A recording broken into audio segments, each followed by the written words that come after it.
Le projet de coopérative d'habitation à Saint-Urbain vient de franchir une nouvelle étape. Réunis dans une rencontre publique, les membres de l'équipe de la coopérative Charlevoisine ont présenté le 6 mai dernier la première esquisse d'architecte de leur projet d'habitation. Comme vous pouvez voir, on parle ici de 3 blocs distincts. On retrouve en haut le bloc qui est un peu plus compact. Ça va être un bloc de bâtiments communs. Ces premiers plans verraient un complexe de 19 logements être construit tout près de la ferme des Basques sur un terrain offert par la municipalité de Saint-Urbain. En ce moment, il est question d'un 19 logements.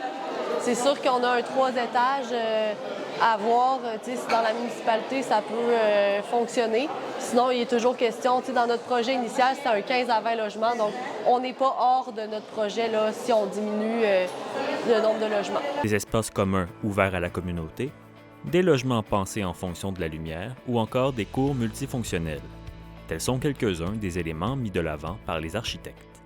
Ensuite, on vient découvrir la cour commune en numéro 7, qui vient vraiment se joindre en fait à la programmation d'une salle commune polyvalente avec une cuisine commune. Donc, on s'imagine potentiellement un espace extérieur couvert.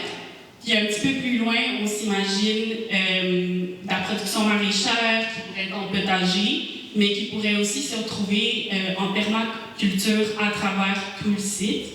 Si les plans présentés au public ne sont encore qu'à la phase préliminaire d'un long processus, l'équipe de la coopérative d'habitation souhaite s'en servir comme un tremplin vers l'avenir du projet.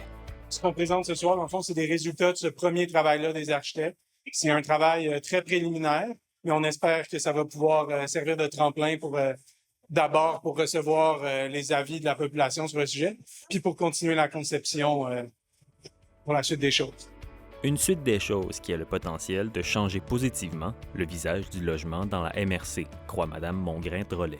Dans la MRC de Charlevoix, ça serait la première coopérative d'habitation à voir le jour. Au Québec, ça a déjà fait ses preuves. Là, il y a déjà 1300 coop d'habitation. Donc, c'est un modèle qui a fait ses preuves à l'extérieur de Charlevoix. Ça serait quelque chose de nouveau dans la région, mais c'est tellement bien backé par le milieu que ça serait juste vraiment positif d'avoir ça dans la MRC. Mais alors que le projet n'a pas encore vu sa première pelletée de terre, des changements législatifs pourraient déjà menacer le modèle des coopératives tel qu'on le connaît. Le projet de loi 20 visant à favoriser l'accès au logement pourrait retirer aux coopératives leur autonomie quant à la sélection de leurs locataires, une décision qui irait directement à l'encontre de la mission de mixité sociale que se donne le projet de Saint-Urbain.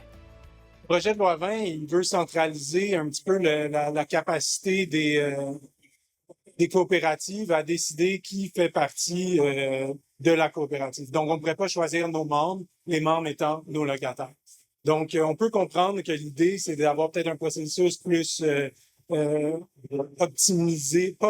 plus centralisé pour avoir un contrôle sur comment ça se fait. Le problème, c'est que les coops d'habitation, pour que ça fonctionne, il faut qu'on ait une communauté qui est soudée, qui travaille ensemble pour faire baisser les prix de gestion. La coopérative espère voir le gouvernement reculer quant à cette disposition de la loi.